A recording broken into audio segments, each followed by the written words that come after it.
go. Let's go. Let's go, Socceroos, mate. Welcome to the post-match reaction after Australia's important, crucial win over the UAE, the World Cup qualifier, the playoff between the two Asian sides who finished third in the group. Socceroos have gotten the crucial win and will go through to take on Peru. How exciting. It wasn't pretty. We'll say straight off the bat. It wasn't pretty. We'd love to get your thoughts on the game. In this match reaction, I'm going to be walking through a bit of the match and some of my take on it.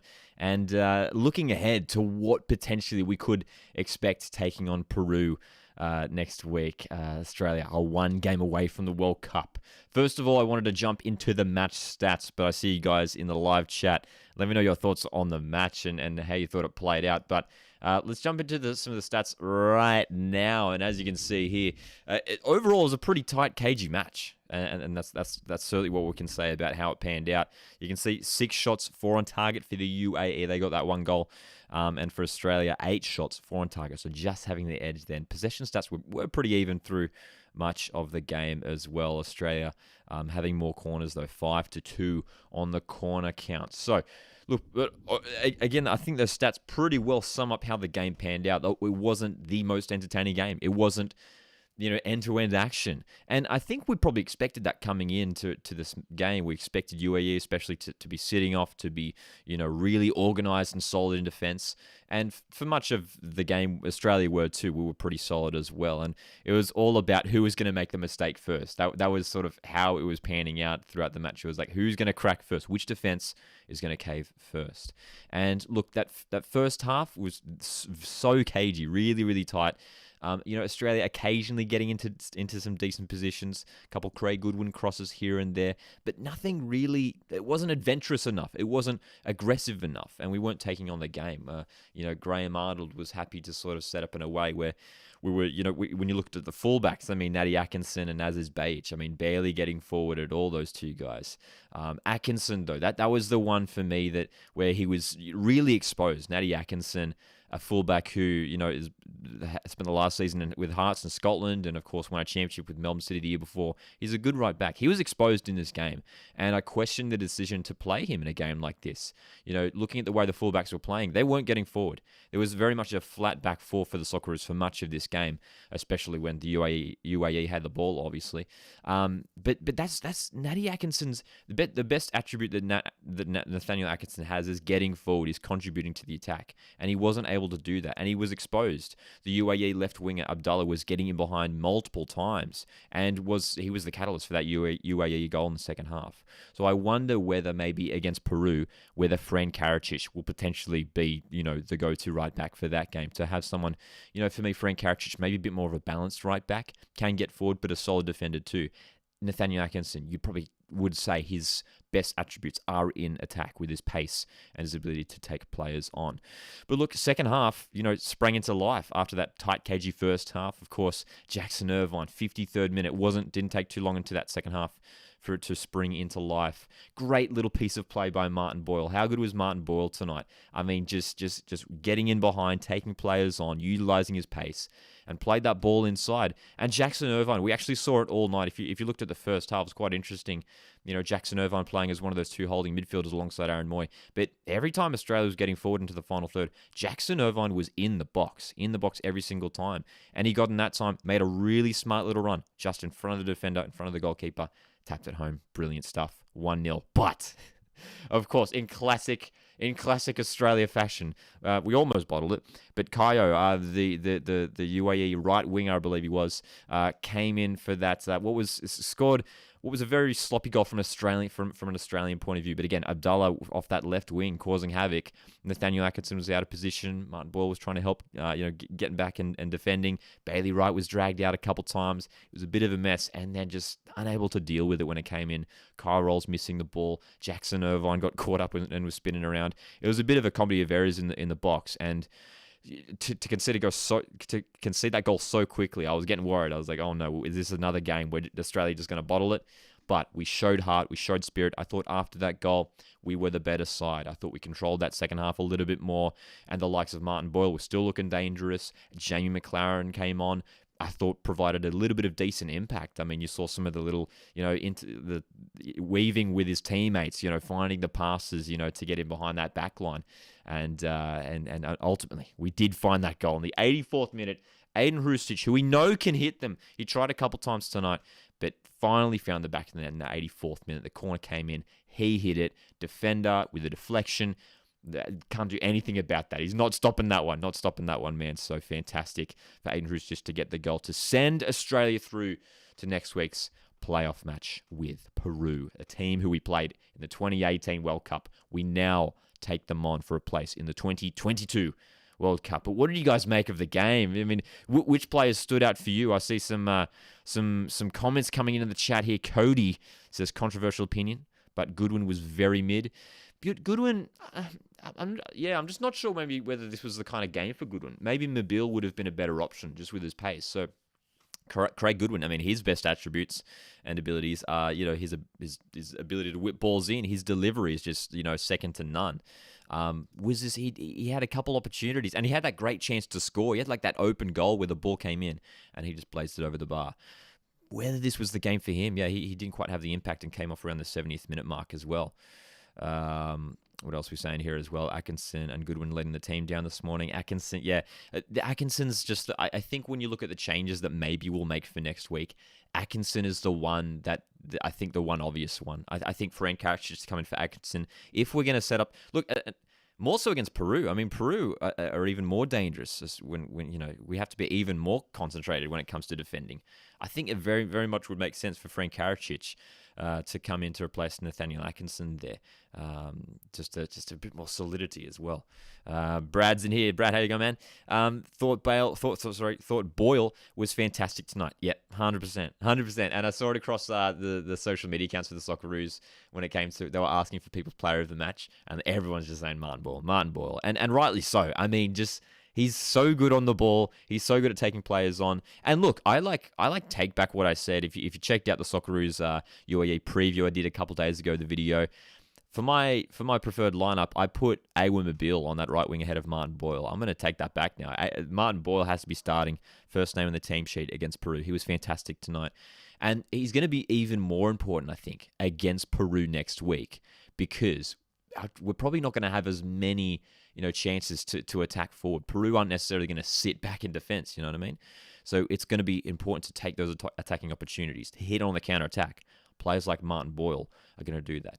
And actually, just going back to the Craig Goodwin thing, I probably would start. I think I'd start Awa Mobile.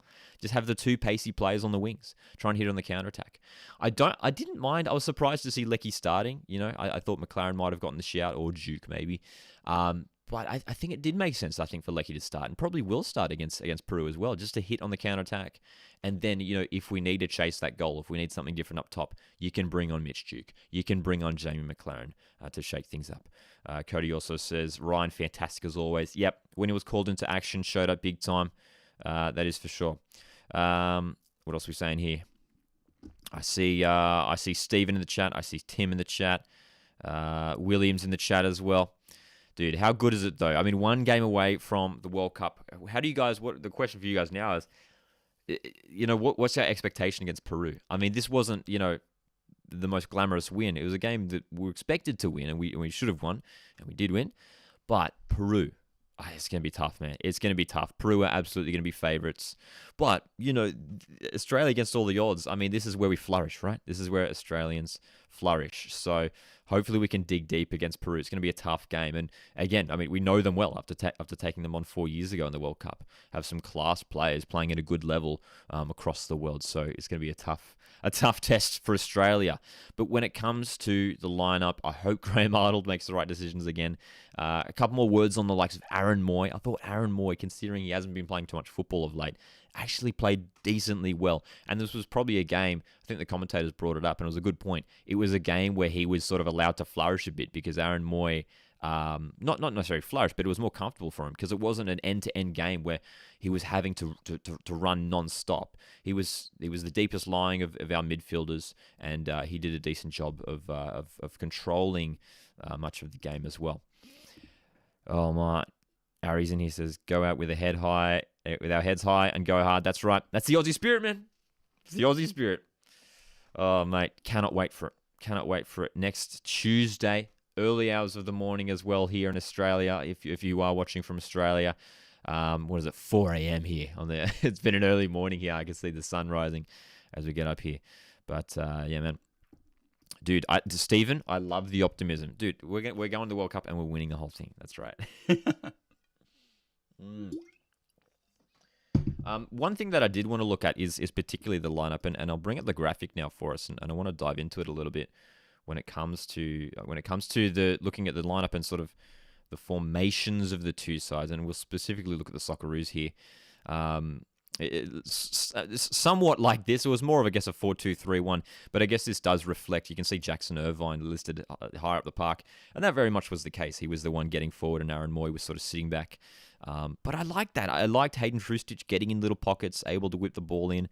But you can see, especially if we have the likes of Hrustic, who's going to be, playmaking through the middle, to have Awil Mobile, I think, coming off that left side will make a lot of sense. You know what I mean? I think just to have his pace there, Craig Good and Hrustic, like two sort of similar players in the way they like to have the ball at their feet, and create space, create chances for other players.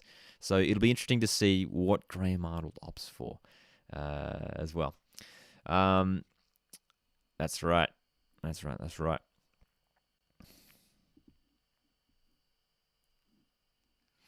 In defense as well, shout out to Kyle Rolls, who actually I thought had a really solid game in his second Socceroos appearance. Bailey Wright was solid, as his Bache did decently as well.